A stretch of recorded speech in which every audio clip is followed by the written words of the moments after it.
What's up, everybody? Andrew Mahone here from Darium's Competitive Pokemon, here to be going over another old school deck profile. Today, we are going to be talking about Kingdra from Neo Revelations. This is from the base Neo format, and this deck is just super strong, very cool, adopts a different strategy from the other base Neo decks that I've been showing you so far with this Kingdra Pokemon, and just very, very neat and fun to play. I consider this to be one of the top maybe 2 or 3 decks that I have built from the base to Neo format. It's just very strong. This is a very, very good card in its own right back in the day. So I want to go over this deck, just what makes it work, and why this deck is so strong in that base to Neo format. So let's take a look at the cards. There's some different card interactions that I haven't gone over yet in this deck, so excited to show those off for you all. First of all, we got 4 Kingdra, 4 Seadra, and 4 Horsey. This is the backbone of our deck, and he is the main attacker. I mean, this is like our main dude. We play a whole 4-4-4 line, so let's talk about it. Everybody in this 4-4-4 line is important, so I'm going to talk about each part here while I'm doing my explanation. First of all, we've got Kingdra, right? 90 hit points. Let's look at the stats on this thing. 90 hit points, and it's got no weakness. No resistance either, but no weakness stands out. This is a tank, right? 90 hit points is huge for this format. We know Blastoise has 100, but has a lightning weakness, and there are plenty of valid lightning attackers in this format. But 90 hit points, no weakness is great. I mean, just that dragon Pokemon, I guess they decided to give him no weakness because he's dragon type, or I don't even know. I don't think dragon type existed back then. So really, I mean, it was just water type, but they knew he was special, right? They knew he was a dragon, so they gave him no weakness. And this attack for 1 energy says genetic memory. Use any attack from Kingdra's basic Pokemon card or evolution card, and Kingdra doesn't have to pay for that attack's energy cost. So that is kind of the main attack that we'll be using, and I'll show you there's this attack on Seadra that you use to pump out damage with this Kingdra deck. Now, Twister is another option that Kingdra has to do more damage. If you wanted to do 50, if you could build up a 4 energy attack, which is actually easier than you would think. It says flip 2 coins. For each heads, choose 1 energy card attached to the defending Pokemon, if any, and discard it. If both are tails, this attack does nothing. So it's kind of a big wager going in for the Twister, but sometimes it's necessary, especially if you need to do something like knock out a Sneasel very quickly. You can build up a Twister, and if you have put 10 damage somewhere else on the board, on a Sneasel, you could do 50 to knock it out in one go. But let's talk about that genetic memory attack. Genetic memory can use any attack from your pre-evolutions. So we've got Seadra and Horsey. Seadra is going to be the person we copy here. Seadra has 2 attacks. Bubble, flip a coin if heads, the defending Pokemon's now paralyzed. But Mud Splash is the one that we're going to be spamming with genetic memory. Mud Splash says if your opponent has any bench Pokemon, choose one of them, flip a coin. If heads, this attack does 10 damage to that Pokemon. Don't apply weakness and resistance for bench Pokemon. So we are going to use genetic memory, which has a cost of just 1 colorless. That's a great attack cost. And we're going to do 30 damage with Mud Splash and potentially snipe for 10 if we flip ahead on that coin flip. I said earlier that if you get lucky enough against a Sneasel and have put 10 damage on a Sneasel earlier, you could Twister for a 1-hit knockout. That 10 damage happens all the time because you're just going to be spamming Mud Splash after Mud Splash after Mud Splash. Now you might think to yourself, well, Andrew, 30 damage isn't a whole lot to be doing with a stage 2. If we remember Blastoise pumps out 60 damage with that Hydro Pump attack for 5 energy that it can put into play, right? So why do 30 damage, maybe 40 damage with the 10 snipe for 1 energy? Well, I'm glad you asked. You have 1 energy attack cost, and if we remember, energy removal is super big in this format, right? So Kingdra does not care at all about getting its energy removed. It could just continue to just put down 1 energy, and then can also just super energy removal the opponent very easily. And especially with that recycle energy card that I'm going to show off later, it can use that for free because the recycle energy card comes right back to your hand. Horsey is your basic Pokemon who you start out with. He's got a nice little 50 hit points here, so we don't mind that whatsoever, and has no retreat cost. It is weak to lightning, so it could get taken down kind of early by maybe a Zapdos or an Electabuzz, but it's got that free retreat, so you can put up whoever you want, preferably Cleffa. We do play 4 Cleffa in this deck, who is going to be who we keep in the active while we try to set up our Kingdras. We're just going to eke over and over and over again till eventually we evolve all the way up manually. You'll notice that we don't play any Pokemon breeder or anything like that in this deck because that would make our genetic memory worse. The whole point is to genetic memory and copy Kingdra, right? So we need to evolve up manually all the way through our Horsies, through our Kingdras, and all the way into our Kingdras. And in order to give us time to do that, we need to be able to promote Pokemon who are going to buy us some time in the active position. And Cleffa is perfect for doing that. Obviously, that Eek attack, Shuffle Draw 7, just fantastic. And then the Baby rule, which makes it so the Pokemon have to flip in order to attack into baby Pokemon. You'll notice that Kingdra, Genetic Memory attacking Mud Splash 30 damage is perfect damage to knock out a baby Pokemon in one hit, so it's useful for that regard. Also, Mud Splash doing 30 damage is perfect for 2-hit knocking out Sneasel, which is one of the other just very popular attackers in this format. So you do good math for Sneasel, good math for baby Pokemon, and perfect energy at cost, which makes this deck very, very efficient and formidable. We also play 3 Pichu. Pichu is really good for damaging Pokemon with abilities. You'll notice this deck does not play any Pokemon with abilities. We play 1 Magby. This is the rest of our Pokemon lineup. So we play no Pokemon with abilities. So Pichu can get in there and use that Zap attack for 1 colorless. It does 20 damage to each Pokemon in play that has a Pokemon power. Don't apply weakness and resistance. So that's really good against Blastoise. That's really good against, there's this Crobat, which does, it's kind of like the modern Crobat, Golbat and Crobat with that sneaky bite, but it does, the Golbat and Crobat line in this format does 10 and then 20. I'll review this deck a little bit later on, but it's really good against Crobat. It's really good against Blastoise as well, just being able to spread that damage, and it goes with the same kind of sniping philosophy that Kingdra has as well. So Kingdra can do 30, snipe 10, and then Zap can continue to put 20 wherever you would like on your opponent's side of the board, and kind of punishes them for setting up Pokemon with abilities, because Kingdra does not rely on abilities. Speaking of abilities, Magby's also here as part of the lineup to use that Sputter attack. It says all Pokemon powers stop working to the end of your next turn. So maybe if your opponent is trying to get in there with a Crobat or something, and they're playing that Crobat deck, you can Sputter and just stop their abilities from working. Also, Sputter would do 20 damage because the Crobats are weak to fire. So a little bit of a useful interaction there as well. Sputter stops those opponent's Pokemon powers from working till the end of my next turn. There's also a card, Aerodactyl, which makes it so that Pokemon cannot evolve, right? So Aerodactyl is another playable Pokemon, and Magby is really your only way to beat an Aerodactyl deck. So you could use Sputter and then make it so that you can evolve into your Seadras the following turn, and hopefully your opponent doesn't set up too many Aerodactyls too quickly, because that would be a real problem. If they're able to set up Aerodactyl and then knock out your Magby, you'd pretty much lose. So Magby's good just for shutting off abilities. Zap also can damage your opponent's Aerodactyl if they get them into play, can do 20 damage to them. So these baby Pokemon really help balance out Kingdra's weaknesses, right? Kingdra is slow and it takes a while to get set up, but once you get up multiple Kingdra set up, really, there is very hard to take them down.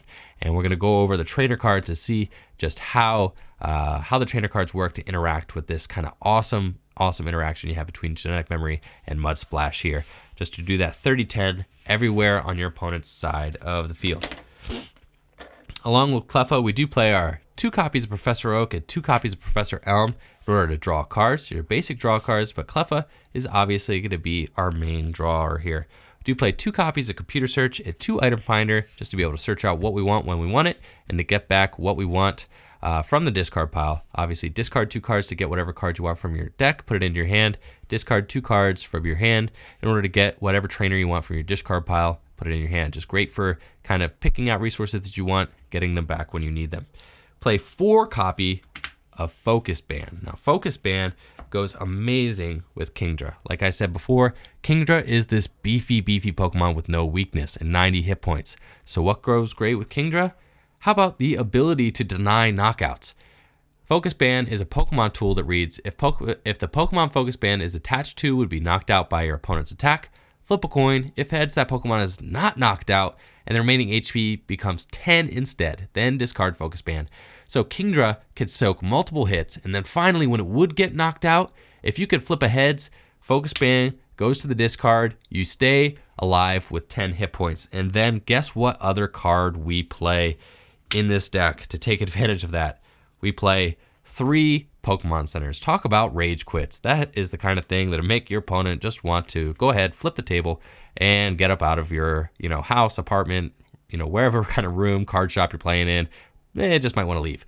If you flip ahead on Focus Band and then you go ahead and Pokemon Center, heal the whole thing, and then Kingdra is back to fight another day and with full health, right? Like nothing ever happened. I mean, that's just the kind of the backbone strategy of this deck. And what makes Kingdra so good is that you can deny your opponent resources with these energy removals, right? We play 3 energy removal, 3 super energy removal.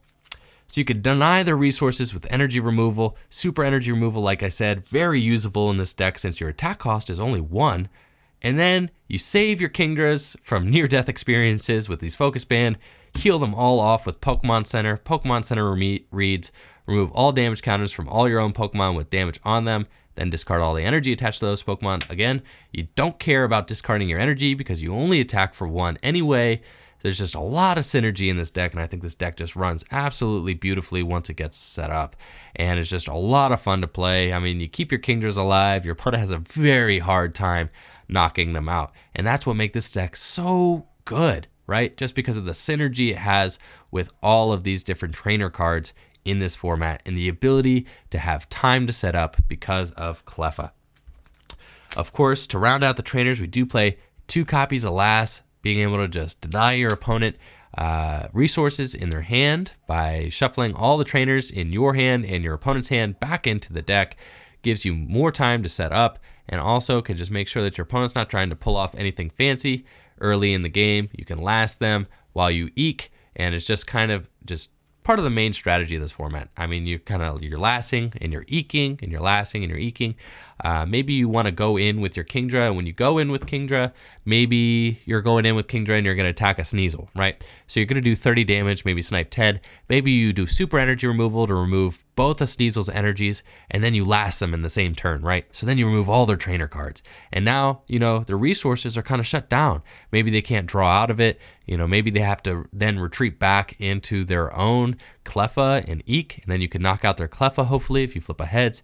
And it just allows you to kind of gain a power move in the course of the game by lasting. And that's a lot of the strategy involved in this format, is knowing when to last and when not to last, and when to try and deny your opponent the prizes or deny your opponent their resources. So it's very similar to kind of N in the modern format. When do I end? When do I Sycamore? When do I need to save my end for the right time? I mean, there's a kind of judgment calls comes into this format as well.